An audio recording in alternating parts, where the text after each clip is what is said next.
بسم اللہ الرحمن الرحیم وبہ نستعین السلام علیکم ورحمۃ اللہ وبرکاتہ۔ الحمد للہ القادر المقتدر القدیر والصلاة والسلام علی السید البشیر النذیر وعلی آلہ واصحابہ ووارث حالہ الامین المکین محی الدین برحمتک یا ارحم الراحمین، وبعد فاعوذ باللہ من الشیطان الرجیم، بسم اللہ الرحمن الرحیم، فاسألوا اہل الذکر ان کنتم لا تعلمون۔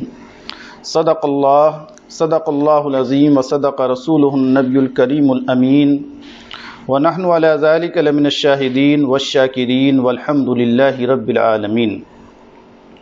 قال اللہ تبارک و تعالی فی شان حبیبہ الکریم، ان اللہ وملائکتہ یصلون علی النبی یا ایہا الذین آمنوا صلوا علیہ وسلموا تسلیما۔ اللہم صلی وسلم وبارک علی سیدنا و مولانا محمد وعلی آل سیدنا و مولانا محمد وبارک وسلم۔ معزز سامعین و ناظرین، السلام علیکم ورحمۃ اللہ وبرکاتہ۔ اللہ تبارک و تعالی کا فضل و احسان کہ ایک بار پھر آپ کے سوال اور ان کا شرعی حل اس پروگرام میں ہم حاضر خدمت ہیں۔ اللہ تبارک و تعالی اس کاوش کو قبول فرمائے، شریعت کو جاننے سمجھنے اور اس پر عمل کرنے کی توفیق عطا فرمائے۔ اس بار بھی آپ کے کثیر سوالات ہمیں موصول ہوئے ہیں، آئیے آپ کے سوالات کے جوابات کی جانب رخ کرتے ہیں۔ محمد توفیق قادری صاحب، انہوں نے ایک سوال یہ کیا ہے کہ جس شخص کو پیشاب کے قطروں کی شکایت ہو، کچھ وقفے کے بعد اسے پیشاب کے قطرے آتے ہیں تو وہ نماز کس طرح ادا کرے گا؟ دیکھیے، اس کا شرعی جواب یہ ہے کہ کسی شخص کو پیشاب کے قطروں کی شکایت ہے اور مرض اس حد تک پہنچ چکا ہے کہ ایک نماز کا پورا وقت گزر گیا اور وہ وضو کر کے نماز ادا نہ کر سکا، یعنی اسے اتنی مہلت نہیں مل رہی ہے کہ وضو کر کے نماز ادا کر سکے، مسلسل لگاتار اسے قطرے آ رہے ہیں، تو وہ شریعت کی نظر میں معذور ہے۔ اور معذور کا حکم یہ ہے کہ ایک نماز کا وقت شروع ہو جائے تو اس وقت میں اس نے وضو کر لیا، اب اس وضو سے جتنی چاہے نماز وہ پڑھ سکتا ہے، چاہے وہ فرض ہو، نفل ہو، سنت ہو، واجب ہو، جب تک نماز کا وقت رہے گا وہ باوضو رہے گا، اگرچہ پیشاب کے قطرے اسے آتے رہیں۔ جیسے ہی نماز کا وقت ختم ہوگا اس کا وضو جو ہے وہ جاتا رہے گا۔ لہٰذا اگر کسی نے ظہر کی نماز کے لیے وضو کیا اور وہ معذور ہے، اب اس وضو سے وہ ظہر کے فرض، سنت، نوافل جتنی نمازیں چاہے پڑھتا رہے، جب وضو اس کا ختم ہوگا اس وقت عصر کا وقت شروع ہو، جیسے ہی عصر کا وقت شروع ہوگا اس کا وضو جاتا رہے گا۔ اب عصر کی نماز کے لیے اسے تازہ وضو کرنا ہے۔ حاصل کلام یہ ہے، یعنی ہر نماز کے وقت تک اس کا وضو باقی رہے گا۔ جو معذور ہیں وہ امامت نہیں کر سکتے، جو صحیح ہیں، غیر معذور ہیں، ان کی امامت معذور کے لیے کرنا درست نہیں ہے۔ ہاں، اپنے جیسے عذر والے لوگوں کی وہ امامت کر سکتے ہیں۔ کسی بھائی نے ایک سوال یہ کیا ہے کہ عورتوں سے مہر معاف کرانے سے کیا مہر معاف ہو جاتا ہے؟ دیکھیے، عورت کا مہر شوہر کے ذمے لازم ہے، ضروری ہے۔ شوہر جو ہے وہ عورت کے مہر کا مقروض ہے۔ ہاں، اگر کوئی عورت اپنے ہوش و حواس میں اپنی رضامندی اور خوشی سے مہر کو معاف کر دے تو یہ معاف ہو جائے گا، کیونکہ اس میں قاعدہ یہ ہے کہ کوئی بھی قرض اگر قرض خواہ اپنی رضامندی سے، اپنی خوشی سے معاف کر دے تو قرض دار سے معاف ہو جاتا ہے۔ مہر بھی ایک قرض ہے جو شوہر کے ذمہ لازم ہے۔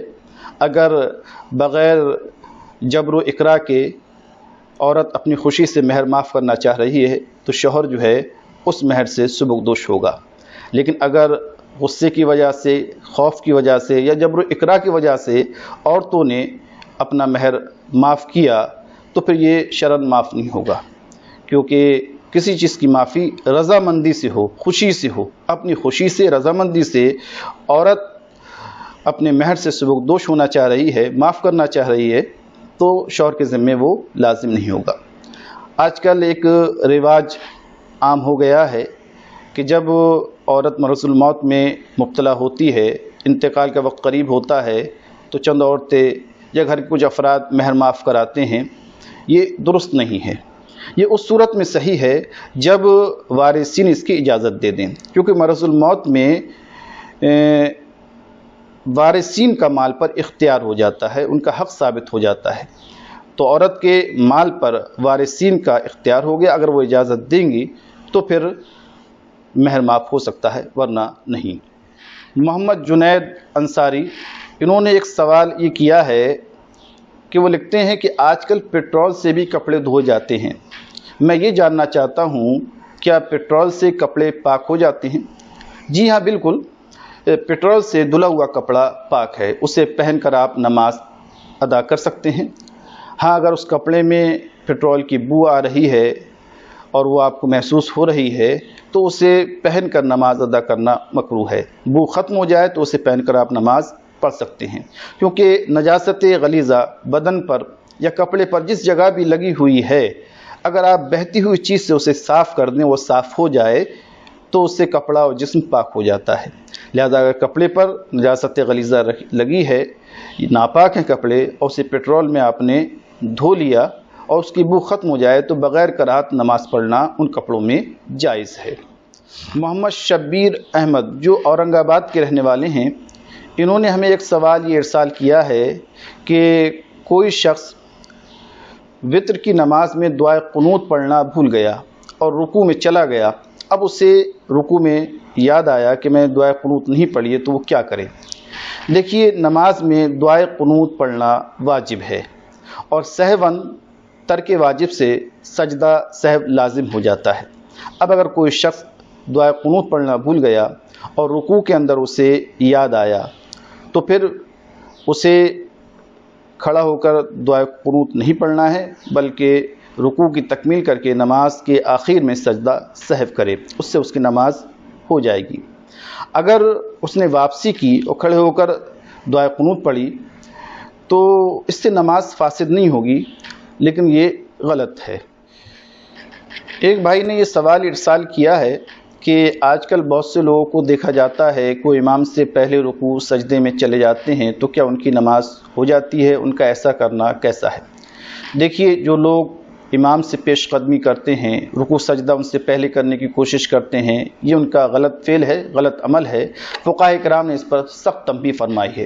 امام اسی لیے مقرر کیا جاتا ہے تاکہ اس کی اقتداء کی جائے، اس کی پیروی کی جائے، تو تمام ارکان صلاۃ امام کے بعد ہی ادا کرنا چاہیے۔ اب اگر کسی نے ایسا کیا تو کیا حکم ہے؟ تو اس کی دو صورتیں ہیں۔ اگر کسی مقتدی نے امام سے پہلے رکوع یا سجدہ کیا، جیسے ہی وہ رکوع میں گیا، اس کے بعد امام نے رکوع کیا اور دونوں کا رکوع کے اندر اجتماع ہو گیا، یعنی دونوں نے ایک ساتھ پھر رکوع ادا کر لیا یا دونوں نے اس طرح سجدہ ادا کر لیا، تو نماز ہو جائے گی، کیونکہ رکن میں دونوں مل گئے۔ مسئلے کی دوسری صورت یہ ہے کہ مقتدی نے امام سے پہلے رکوع کیا، اب جیسے ہی امام رکوع کے اندر گیا، مقتدی رکوع سے اٹھ گیا، تو اب یہ رکن جو ہے مقتدی کا امام کی اقتداء میں فوت ہو گیا، اور امام کی اقتداء میں رکن فوت ہو جائے گا تو اس کی نماز نہیں ہوگی۔ یعنی دونوں کا اس رکن میں پایا جانا ایک ساتھ، یہ ضروری و لازمی ہے اقتداء کے لیے، ورنہ اقتداء درست نہیں ہے۔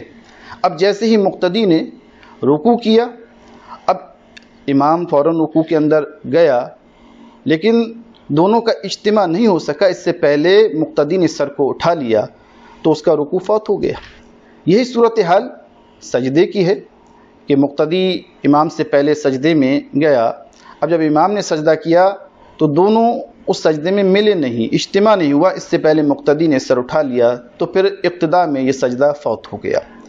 تو اگر یہ دوسری والی صورت ہے، یعنی دونوں کا، امام کا اور مقتدی کا سجدے یا رکوع کے اندر یا کسی اور رکن کے اندر اجتماع نہیں ہوا، دونوں نے ایک ساتھ ادا نہیں کیا، تو رکن فوت ہونے کی وجہ سے مقتدی کی نماز نہیں ہوگی۔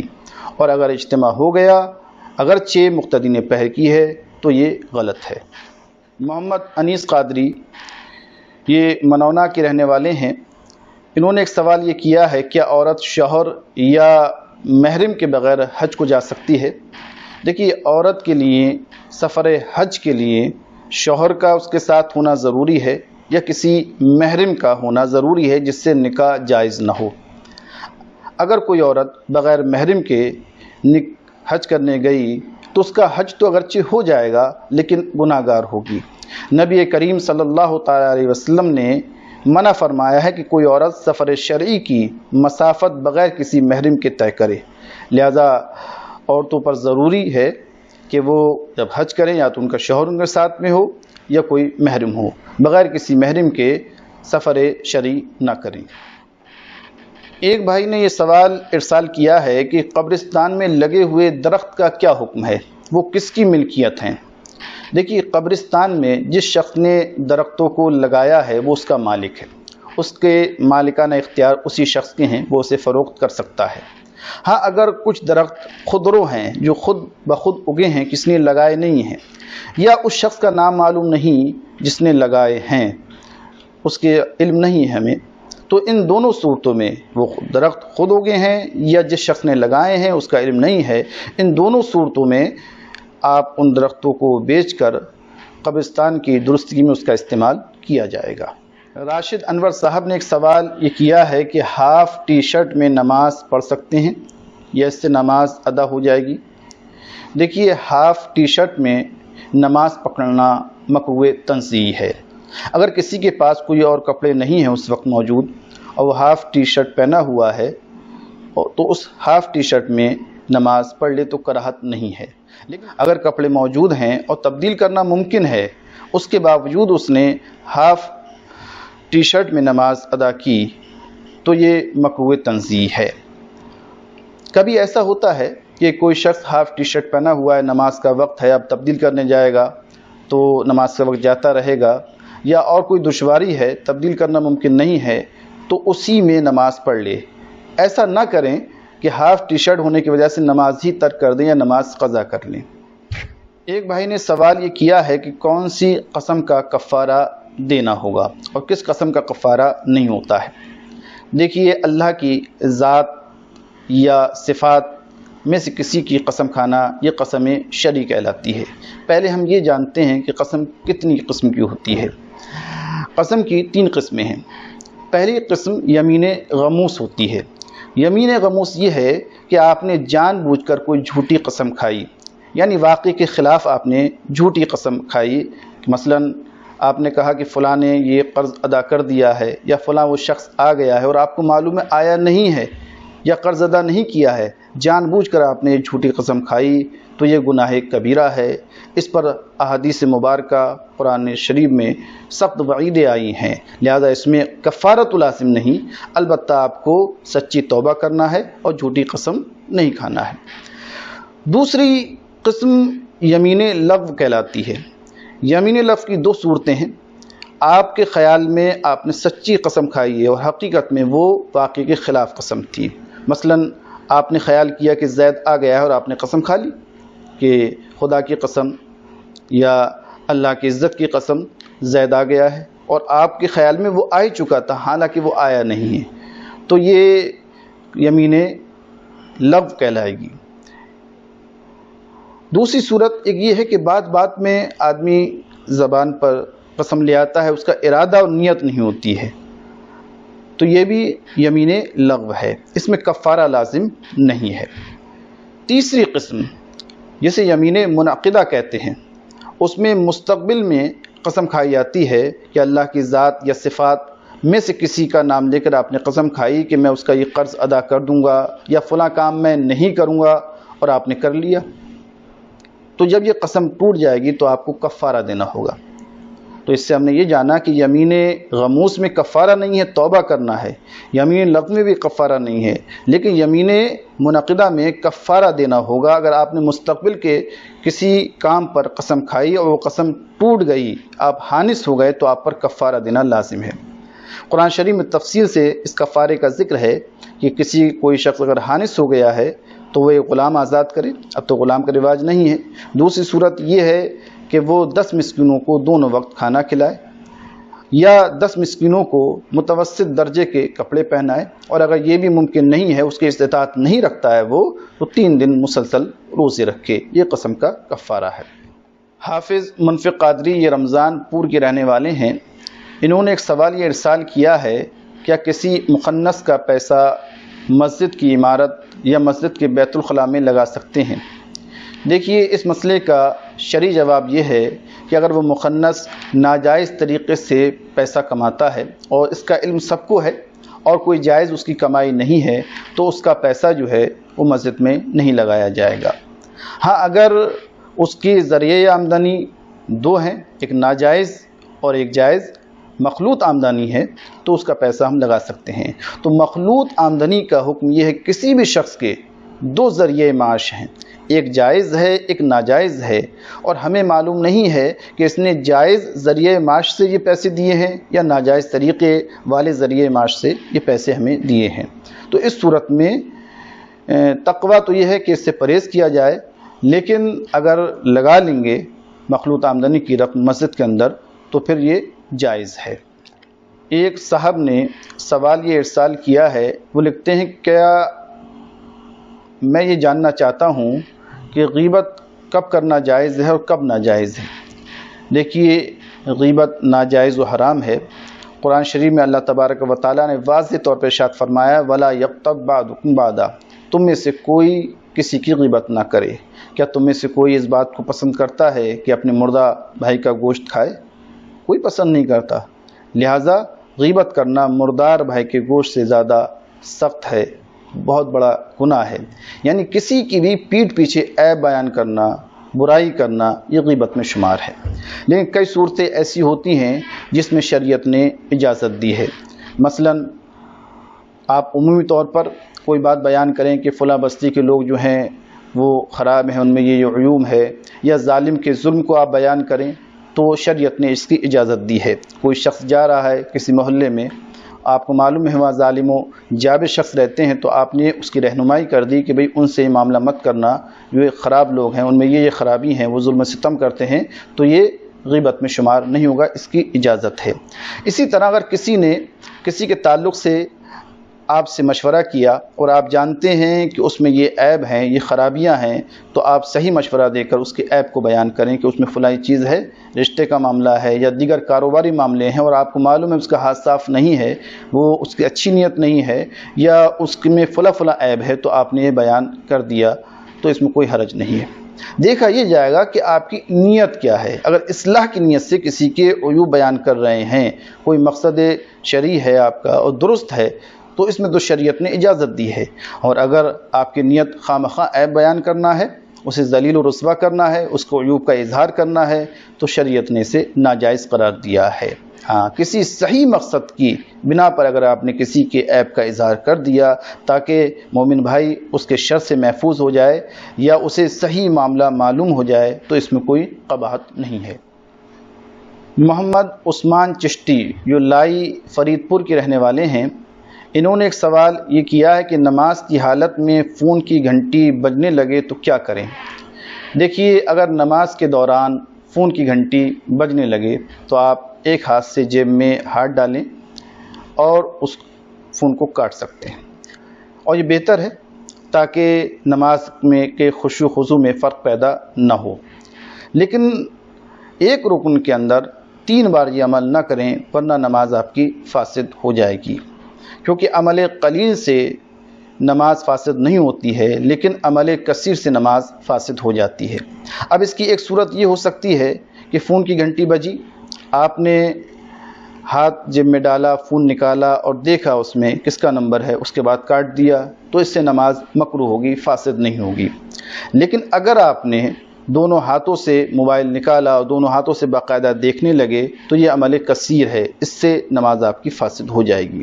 بہرحال اس میں قاعدہ کلیہ یہ ہے کہ اگر عمل قلیل سے آپ نے فون کاٹ دیا تو نماز میں کوئی فرق نہیں، لیکن اگر عمل کثیر سرزد ہو گیا تو آپ کی نماز فاسد ہو جائے گی۔ پچھلے ایپیسوڈ میں نے ذکر کیا تھا کہ عمل قلیل کسے کہتے ہیں اور عمل کثیر کسے کہتے ہیں، یعنی جو عمل آپ کر رہے ہیں اور آپ کو دیکھنے والا یہ گمان کرے کہ آپ نماز ہی پڑھ رہے ہیں، اس کے باوجود یہ عمل آپ کر رہے ہیں تو عمل قلیل کہلاتا ہے، اور اگر دیکھنے والے کو یہ محسوس ہو کہ آپ نماز کا عمل نہیں کر رہے ہیں، کسی اور کام میں مصروف ہیں، تو وہ عمل کثیر کہلاتا ہے۔ محمد نفیس انصاری جو بدایوں کے رہنے والے ہیں، انہوں نے ایک سوال ہمیں یہ بھیجا ہے کہ دودھ پیتا بچہ اگر پیشاب کر دے تو کیا کپڑے ناپاک ہو جاتے ہیں؟ جی ہاں، اگر شیرخوار بچہ یا بچی کپڑوں پر یا جسم پر پیشاب کر دیں تو اس سے کپڑے اور جسم ناپاک ہو جاتے ہیں۔ یہ عوام میں غلط طریقہ رائج ہو گیا ہے کہ بہت سے لوگ یہ سمجھتے ہیں کہ اگر شیرخوار بچہ، دودھ پیتا بچہ پیشاب کر دے تو کپڑے ناپاک نہیں ہوتے ہیں۔ یہ غلط ہے۔ شیرخوار بچہ، خواہ بچہ ہو یا بچی ہو، دونوں صورتوں میں اگر اس نے کپڑے پر، جسم پر کسی جگہ پیشاب کر دیا ہے تو اسے دھونا لازم و ضروری ہے۔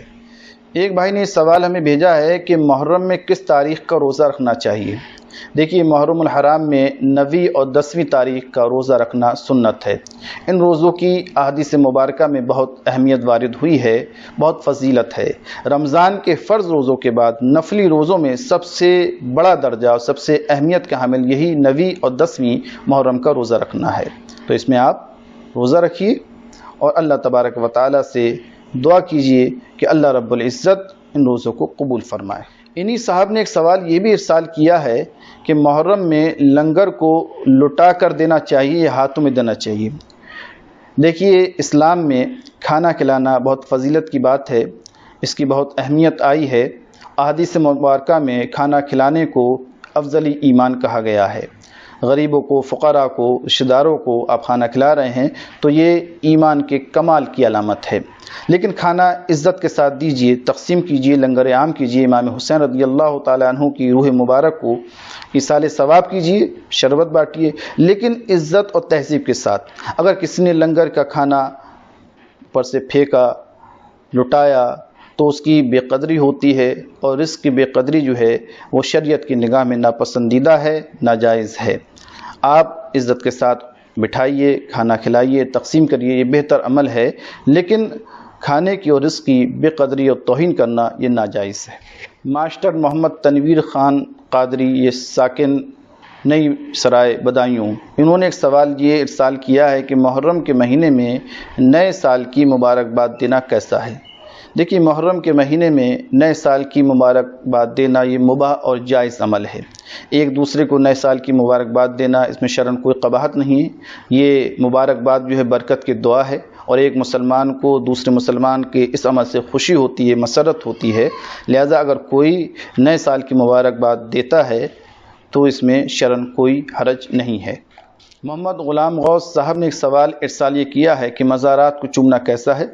حصول برکت کی نیت سے مزار کو آپ چوم سکتے ہیں، یہ جائز اور مباح عمل ہے۔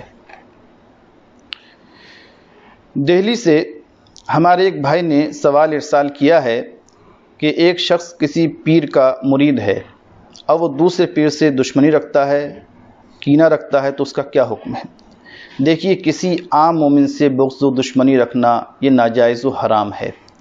چہ جائے کہ کسی شیخ طریقت سے کینہ رکھنا، اسے برا جاننا، اسے کمتر سمجھنا یا اس کے مریدوں سے کینہ رکھنا، یہ سب ناجائز و حرام ہے۔ ایسا بہت سخت گناہ گار ہے، اسے توبہ کرنا چاہیے۔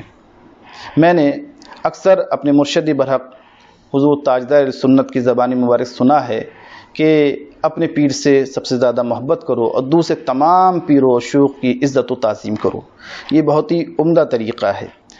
اللہ کے رسول صلی اللہ تعالیٰ علیہ وسلم نے ہمیں یہ درس دیا ہے کہ ہم سب کی عزت کریں، توقیر کریں۔ ایک عام مومن کی بھی بے عزتی کرنا، اسے حقیر جاننا، یہ گناہ کبیرہ ہے۔ جا کے اللہ کے برگزیدہ بندوں کو غلط سمجھنا، ان کے متعلق غلط سوچ رکھنا یا کینہ رکھنا یا انہیں برا بھلا کرنا، یہ سخت گناہ ہے۔ اللہ کے رسول جناب محمد مصطفیٰ صلی اللہ تعالیٰ علیہ وسلم نے ارشاد فرمایا، من عاد لی ولیا فقد آذنتہ بالحرب، جس نے میرے کسی برگزیدہ ولی سے، میرے کسی دوست سے بغض رکھا، دشمنی رکھی، عداوت رکھی، تو میں اس سے اعلان جنگ کرتا ہوں۔ اللہ رب العزت نے کتنے سخت تنبیہ فرمائی ہے۔ یہ حدیث قدسی ہے کہ کوئی ولی سے دشمنی رکھتا ہے، عداوت رکھتا ہے، تو اللہ فرماتا ہے میں اس سے اعلان جنگ کرتا ہوں۔ کون ہے جو اللہ سے جنگ کر سکے؟ تو لہٰذا کسی بھی شیخ کے تعلق سے، کسی بھی پیر کے تعلق سے آپ غلط لفظ نہ بولیں، کسی سے کینہ نہ رکھیں۔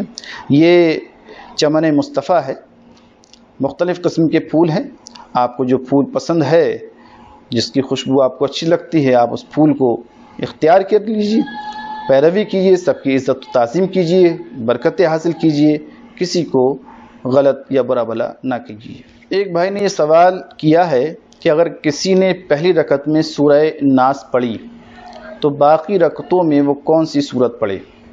دیکھیے، اگر کسی نے پہلی رکعت میں سورہ ناس پڑھی تو اسے باقی رکعتوں میں بھی سورہ ناس ہی پڑھنا چاہیے، کیونکہ بغیر کسی مجبوری کے نماز میں کسی سورت کی تکرار کرنا مکروہ تنزیہ ہے، اور مجبوری ہو تو کوئی کراہت نہیں، لیکن خلاف ترتیب قرآن کو پڑھنا یہ مکروہ تحریمی ہے۔ تو اگر کسی نے بھولے سے سورہ ناس پہلی رکعت میں پڑھ لی تو اب جو رکعت باقی رہ گئی ہے اس میں سورہ ناس ہی پڑھے، کیونکہ اس میں تکرار ہے، لیکن یہ سہو کی وجہ سے ہوئی ہے تو اس میں کوئی کراہت نہیں ہے۔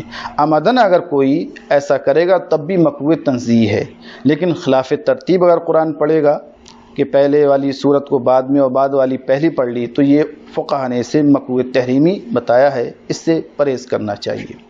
ایک بھائی نے یہ سوال ارسال کیا ہے کہ کسی کے شوہر کا انتقال ہو گیا تو اس کی عدت کتنی ہے، وہ کہاں عدت گزارے گی؟ دیکھیے، اس مسئلے کا جواب یہ ہے کہ اگر عورت حاملہ ہے تو اس کی عدت جو ہے وضع حمل ہے، جب بچے کی پیدائش ہو جائے گی تو اس کی عدت ختم ہو جائے گی، اب وہ کتنی ہی مدت ہو، 1 مہینہ 2 مہینہ 4 مہینہ، وضع حمل اس کی عدت ہے۔ اور اگر عورت غیر حاملہ ہے تو اس کی عدت جو ہے شوہر کے وفات کی 4 مہینے 10 دن ہے، اور اس کا شمار جو ہے عورت کے انتقال کے دن سے ہوگا۔ عورت جہاں وفات سے پہلے شوہر کے گھر میں رہتی تھی عدت وہیں گزارے گی، کوئی سخت مجبوری یا دقت نہ ہو تو اس کو عدت کو گزارنا شوہر کے گھر میں ہی ضروری ہے۔ ہاں اگر جان مال کا اندیشہ ہو یا بہت ہی سخت حاجت ہو اور کہیں اور منتقل ہونا چاہ رہی ہے تو شریعت نے اجازت دی ہے کہ عدت جو ہے اپنے میکے میں یا کسی اور جگہ بھی گزار سکتی ہے، بغیر شدید حاجت کے وہ اپنے شوہر کے گھر سے منتقل نہیں ہوگی۔ آج کے ایپیسوڈ میں انہی سوالات پر اکتفا کیا جا رہا ہے۔ آپ کے اسکرین پر ایک نمبر نظر آ رہا ہوگا، اگر کوئی بھی سوال آپ کے ذہن میں ہے اور اس کا جواب آپ کو مطلوب ہے تو اس نمبر پر آپ سینڈ کر سکتے ہیں۔ اللہ تبارک و تعالی ہمیں شریعت کو جاننے، اسے سمجھنے اور اس پر عمل کرنے کی توفیق عطا فرمائے۔ آمین۔ وآخر دعوانا ان الحمد للہ رب العالمین۔